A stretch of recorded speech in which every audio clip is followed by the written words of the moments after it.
আসসালামু আলাইকুম। নাটোরে চিনিকলে ডাকাতি।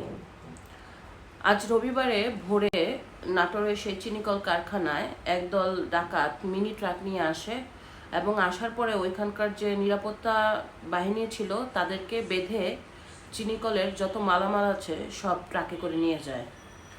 তো এ ব্যাপারে চিনিকলের ব্যবস্থাপনা পরিচালক বলেছে, মানে এমডি সাহেব বলেছে যে আনসার চিনিকলে আজকে ভোরে ডাকাতি হয়, ওইখানকার যে আনসার বাহিনী ছিল তাদেরকেও বেঁধে ফেলে, পাশাপাশি কিন্তু নিরাপত্তা বাহিনী যারা ছিল তাদেরকেও বেঁধে ফেলে এই যে মালামালগুলো নিয়ে গেছে।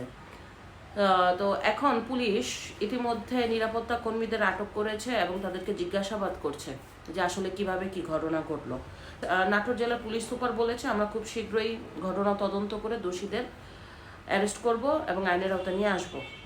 তো দেখেন, ব্যাপার হচ্ছে আসলে বাংলাদেশে শুধু এক জেলায় না, এই মুহূর্তে বাংলাদেশের প্রতিটা জেলায় কিন্তু ডাকাতি হচ্ছে, ছিনতাই হচ্ছে, হত্যা হচ্ছে, ধর্ষণ হচ্ছে।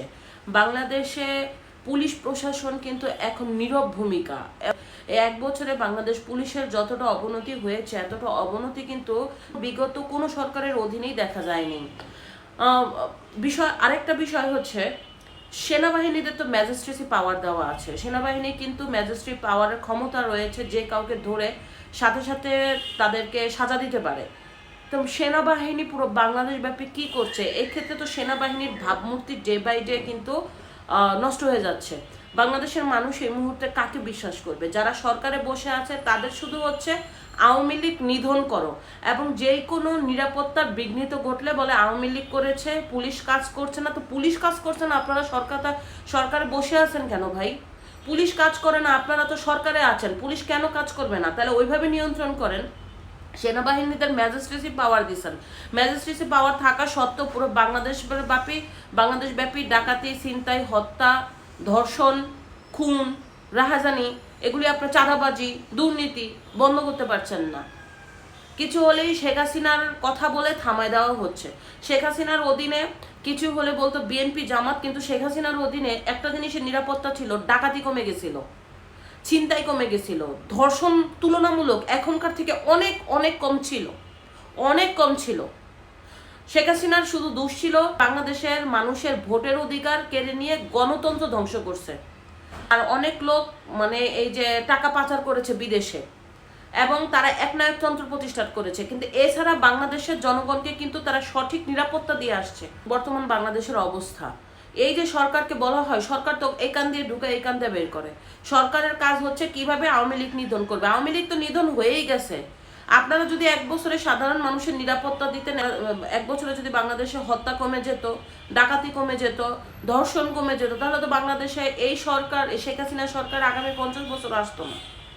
কিন্তু আপনারা শেখ হাসিনা নিধন করার নাম দিয়ে বাংলাদেশের নিরাপত্তা বিঘ্নিত ঘটাতেছেন প্রত্যেকটা সময়। চিনিকলে ডাকাতি, বড় বড় ব্যবসা প্রতিষ্ঠানে ডাকাতি, চাঁদাবাজি, দুর্নীতি, ধর্ষণ, তারপরে মব। কেন বসে আছেন? কি সংস্কার করেছেন এক বছরে বলেন তো আপনারা? বাংলাদেশের মানুষের যদি নিরাপত্তাই না দিতে থাকেন তাহলে সরকারে বসে আছেন কেন? একটি অবাধ, সুষ্ঠু, নিরপেক্ষ নির্বাচন দেন। যেই সরকার আসবে তাদের তো জবাবদিহিতা থাকবে যে আমরা ভোটের মাধ্যমে আসছি, এখন যদি আমরা ফেল হই নেক্সটে তারা ভোটে আসতে পারবে না। কিন্তু আপনারা বসে বসে মানে এরকম ভাব করতেছেন আপনারা সংস্কার করে কি জানি উল্টাই দিছেন। এক বছরে আপনাদের পাচার হয়েছে টাকা, এক বছরে আপনারা কি করেছেন? দুই একটি কাজ ছাড়া আর নিজেদের মানে ব্যবসা প্রতিষ্ঠানের উন্নতি ছাড়া।